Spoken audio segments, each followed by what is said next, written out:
Hey guys, welcome or welcome back to my YouTube channel. In case you're new here, hi, my name is Wabosha and welcome to the Slay Squad. So truth be told, I filmed this video a really long time ago, almost like 2 months ago, but it is going up now due to some avoidable circumstances, and that is why I am also refilming the intro so that the video can make a bit of sense. So this is future Maxine, and the video you're about to watch is going to be from past Maxine. But if you do happen to see future Maxine somewhere inside the video, just know that there are some T's I had to cross and some I's that I needed to cross. And just to explain what today's video is about, it's going to be a pending video from last year. You guys remember that I did a series of the, what was it called, reproductive health with Wababes videos, and I told you guys to leave in the comment section questions that you might have from the videos. So this is me answering the question, or rather, instead of saying this is me answering, I sent out the questions to the nurse, and the nurse was kind enough to reply with responses to your questions. So that is what I'm going to be addressing today. One more thing, I really do feel like some people misinterpreted my goal with those videos. I just really wanted to pass out information and to let people know that they do have options. So yeah, this was me just basically telling young people out there that there are options. So do your research on it and be careful with life. So let's get on straight to the video. To refresh your mind, T-Safe is an online platform. It's basically your go-to platform when you want honest and accurate information on reproductive health. Their main target audience being young girls between the age of 15 and 19 years old. So basically what you do is you send selfie to the WhatsApp number that I will leave down below in the description bar and in the description box, and then you explain to the nurse basically what you need or what you might need information on, and then she's basically able to guide you through the rest. So the first video that I did was on oral contraceptives. I have my phone here where I'm going to be reading out the questions and then reading out the answer that the nurse sent to us. So number one, hi Wabosha, I have a question on the oral contraceptives. What is the major difference between the microgynon that you showed on your video and the microgynon original? I have used them both, but I really don't know the difference. And again, I was prescribed the microgynon because my period was going way beyond the normal span. Could you please inquire from the nurse more about this and just share it, because I found it a bit weird having contraceptives and I try hiding them because I don't think people understand that they have any job. So the nurse said that there is really no major difference. The only difference is the brand name. The hormonal content in the pills is basically the same. Question number 2. Can an oral contraceptive work as an abortifacient? That is a drug that kills / aborts a fertilized egg. And the nurse said, no, it cannot. It prevents pregnancy by suppressing ovulations and thickening the cervical mucus, which prevents the sperm from penetrating the cervix. So basically, I guess, because this was a question that was asked a lot of times, if contraceptives basically just aborts the child, and I guess our answer is no. Next question. Is it okay for a lady over 25 to have irregular periods? And if so, will it cause one to be sterile? Yes, it's normal for a lady over 25 to have irregular periods, and it cannot cause infertility unless you are misusing contraceptives, e.g. the emergency pill, which can cause hormonal imbalance that will then cause infertility. There's someone who asked if you're supposed to be taking the oral contraceptives throughout, and the answer is yes. The oral contraceptives should be taken every single day at a specific time, especially at night. And the nurse says that this is so that you can help to prevent the nausea that may come with taking the pills. There was also another question on whether the pills are actually abortion pills. Like I said, this is a question that came up across, and again, I think we have answered that question. The contraceptives don't act as abortion pills.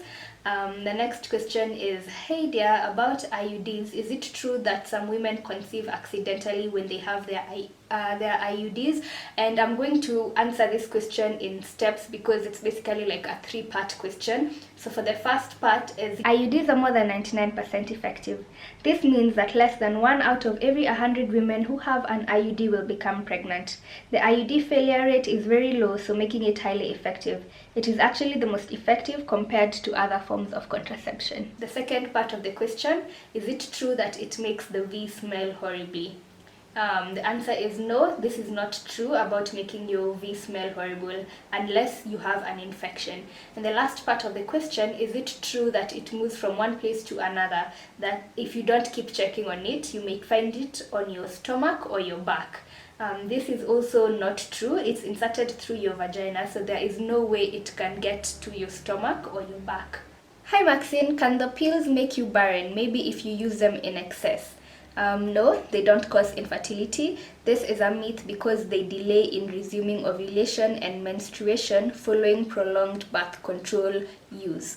So this next one was more of a comment rather than a question, but I turned it in because I was curious about what he or she said. So he or she commented, there are major side effects to these orals when used in long term.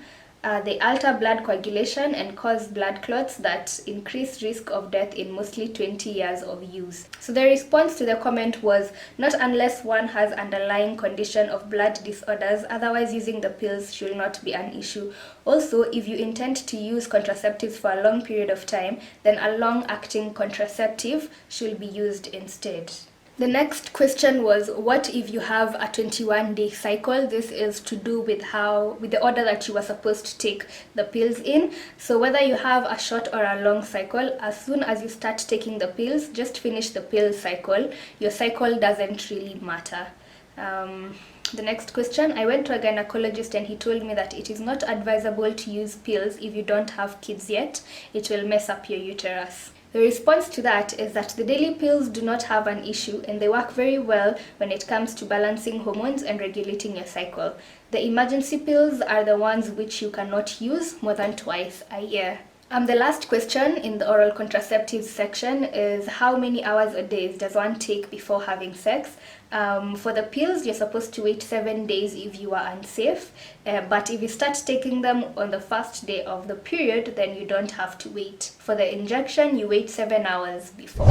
The next set of questions are from the HIV self-testing kit, and from this we had 3 questions. And question number 1 was, matter in a test AIDS? And the answer is yes, HIV antibodies are present in the saliva. The concentration is low compared to the blood, but yes, tests have shown low levels of HIV antibodies in saliva. And the same person asked, so ukikiss mtu unaweza pata AIDS? Maxine, kindly explain. If you have broken skin or a wound in your mouth and you get into contact with a positive person, deep kissing, if both partners have sores or bleeding gums, you might get infected. But note that HIV is not transmitted through saliva. And the last question is, wait, let me read the whole thing. Oh, alive, I'm assuming love everything about you. Please, just to know, can a positive result be gotten after 40 minutes? Confirm that you are truly positive.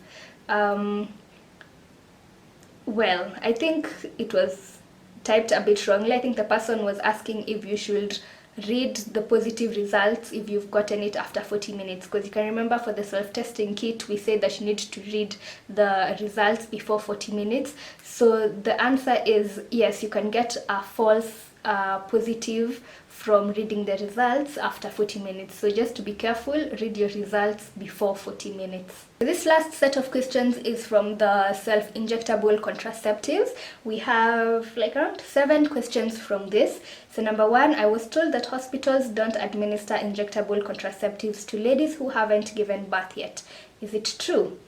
The answer is yes, that is true. Some clinics do not because they have a high rate of side effects, like return of fertility may be delayed for about 4 months or longer after discontinuation. Again, this is a similar question. I hear it is not recommended to people without kids, and again that's because it delays fertility after discontinuation. Next question is, what is the name of the contraceptive you didn't mention? So for the daily contraception, that's the oral pills, that was microgynon, and for the 3-month injection, that is the Cyanopress. Question number 4. Hi, what is the required age when you are using TCF? And lol, the nurse is such a sweetheart. Let me read her exact reply. Hi dear, we handle all ages but only give free products and services to girls between the age of 15 to 19 years. Isn't she like a sweetheart? Actually, a couple of you guys who have used the service messaged me and told me that she was really nice and she answered your questions well.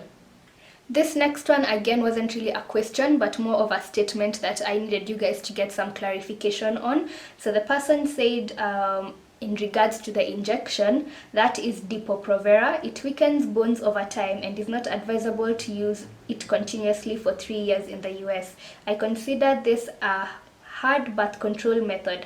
Stick to pills if you don't have kids and want babies in the future. Women who use Depo experience a loss of bone mineral density, BMD, which may put them at higher risk for osteoporosis, I hope I'm saying that right, and bone fractures later in life. So it is advised that if you plan to have a baby in longer than 2 years, you use a long-term contraceptive like implants or IUDs. The next person, I had a bad experience when I tried the Depo shot. I lost 6 kilos and became extremely underweight and had abdominal bleeding throughout the 3 months and a month and a half after. It really took a toll on my body and I took a whole year for my body to completely recover. I definitely would not recommend it. And the nurse says, just like any other drugs, contraceptives also have side effects. These side effects depend on an individual. Common side effects are irregular bleeding, weight gain, weight loss, headache, dizziness, mood swings, and a decrease in sex drive.